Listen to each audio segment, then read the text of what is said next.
میرے بزرگوں اور بھائیوں،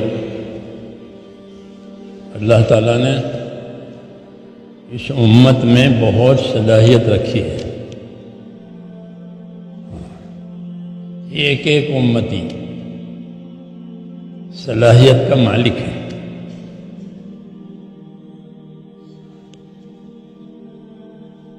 نبی یہ چاہتے ہیں کہ ان کی صلاحیتیں جو ہیں امت کی صلاحیتیں حق پر لگیں۔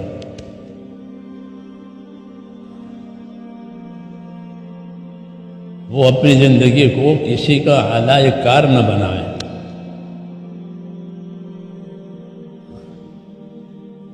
کیونکہ جب آدمی اپنی زندگی کو مقصد پر نہیں لگائے گا وہ کسی کا اعلی کار بنے گا یا اپنے نفس کا غلام بنے گا،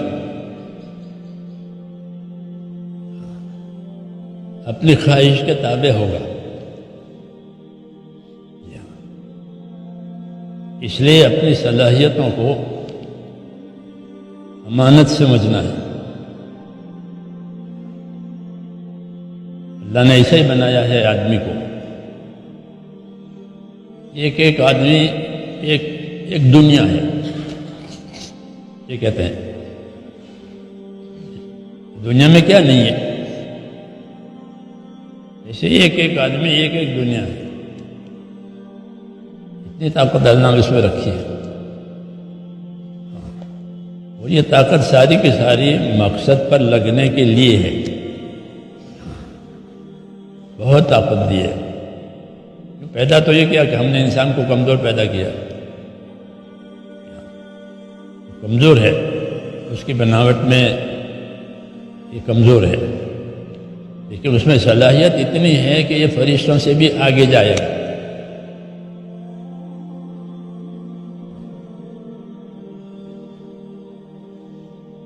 مجھے یہ کہنا ہے کہ نبی کی نظر لوگوں کی صلاحیت پر ہوتی ہے،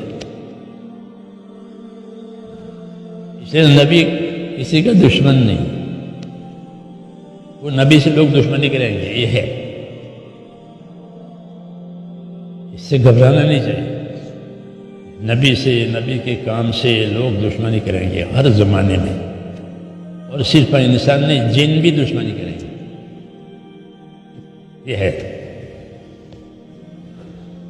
وَكَذَلِكَ جَعَلْنَا لِكُلِّ نَبِيٍّ عَدُوًّا مِّنَ الْمُجْرِمِينَ۔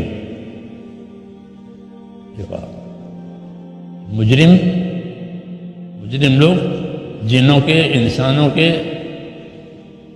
یہ نبی سے دشمنی کریں گے، ان کے کام سے دشمنی کریں گے۔ یہ اللہ نے نبی کو بتایا۔ اس لیے دین کے کام سے مخالفت، دین کے کام میں رکاوٹ آنا یہ کوئی نئی بات نہیں ہے، چلی آ رہی ہے، چلی آ رہی ہے۔ بچپن میں حضور صلی اللہ علیہ وسلم تھے تب آپ کو لوگ قتل کرنے کا سوچ رہے تھے، کیونکہ ان کو معلوم تھا پہلی کتابوں سے کہ یہ بچہ ہے اگر یہ نبی بنے گا، یہ لکھا ہے۔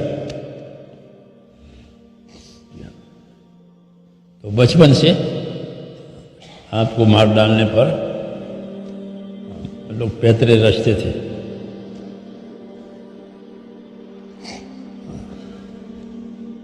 آخر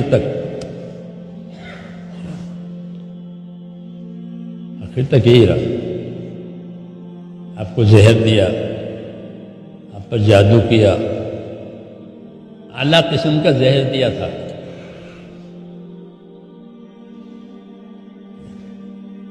وہ سخت زہر،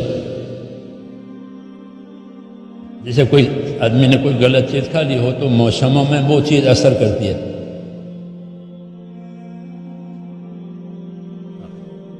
ایسے وہ زہر موسموں میں اثر کرتا تھا، جو خیبر میں آپ کو دیا تھا۔ ہر سال ایسے زہر تھا۔ وہ یہ جادو کیا تھا، وہ بھی اعلیٰ قسم کا تھا، رقم دی تھی جادو والے کو، 3 دینار دیے تھے۔ سونے کے، وہ جادو بھی بہت تیز تھا، 6 مہینے تک رکھا اس کا اثر۔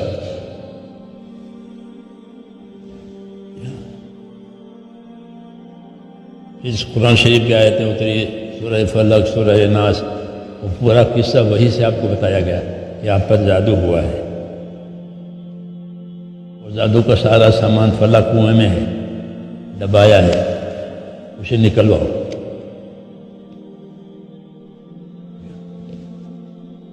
یہ میں اس لیے کہہ رہا کہ یہ چیز پرانی ہے۔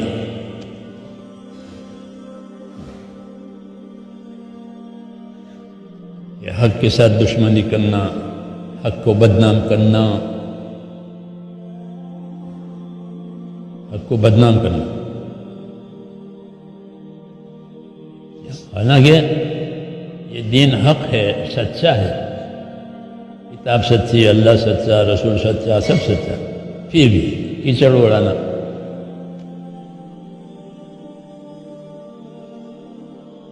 یہ بات ہم کو سمجھائیے تاکہ کام کرنے والے صبر کریں، گھبراویں نہیں،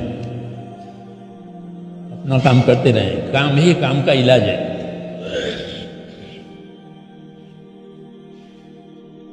کام کا علاج کام چھوڑنا کام کا علاج نہیں، کام ہی کام کا علاج ہے۔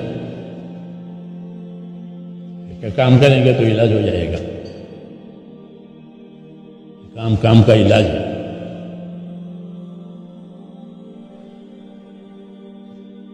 میں کہتا نبی کے دشمن انسان بھی ہوئے، جنات بھی ہوئے، جن بھی آپ کے دشمن تھے۔ جیسے جن مسلمان ہوئے، ایمان لائے، 6 مرتبہ حضور صلی اللہ علیہ وسلم نے جنوں کا اجتماع کیا تھا۔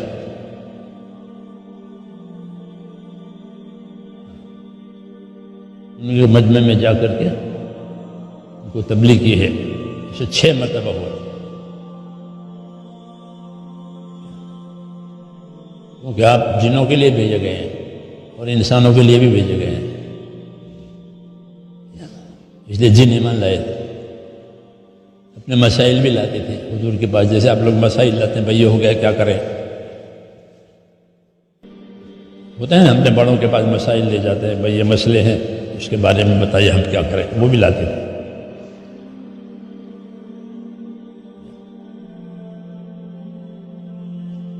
اور ان میں دشمن بھی تھے، جنوں میں دشمنی کرنے والے۔ یہ کوئی نئی بات نہیں ہے۔ ہم اپنے آپ کو اللہ کی طرف متوجہ کریں، یہ ہمارے پاس اس کا علاج ہے، ورنہ ہم کتنوں کو جواب دیں گے، کتنوں کے ساتھ الجھیں گے، کتنوں کے ساتھ لڑیں گے، کتنی کو طاقت ہے، اور پھر ان پہ لڑنے جائیں تو پھر ہم اپنا کام کب کریں گے؟ سمجھدار آدمی نہیں الجھتا، صبر کرتا۔ حضرت مجدد رحمۃ اللہ علیہ ہمارے بزرگوں میں سے ہیں جو سرہند میں دفن ہیں، ان کے ذریعے سے اللہ نے بہت کام لیا ہے اس ملک میں،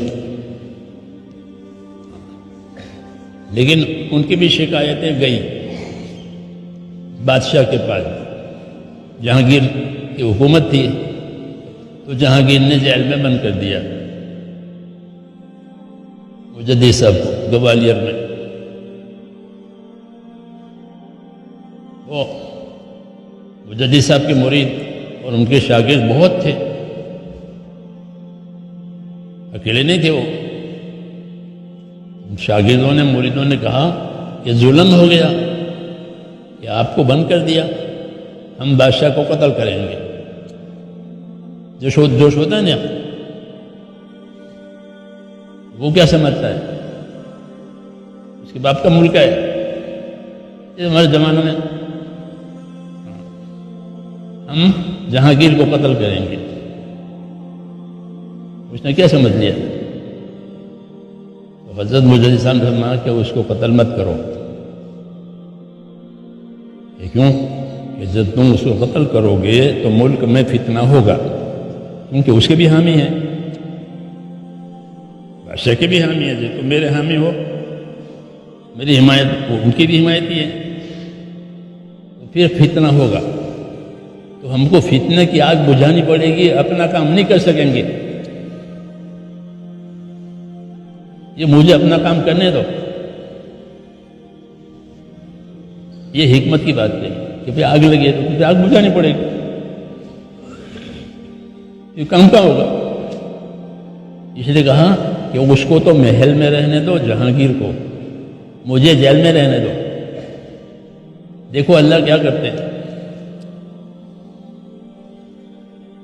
اور تم اس کو مار ڈالو گے تو کہ تم میرے حمایتی اس کی حمایتی لڑیں گے تو نتیجہ ہوگا کہ آگ لگے گی، تو پھر مجھے آگ بجھانی پڑے گی، میں اپنا کام کروں گا۔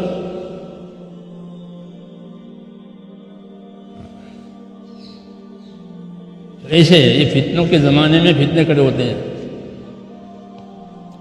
تو فتنوں کی آگ بجھائے گی تو اپنا کام نہیں ہونے کا۔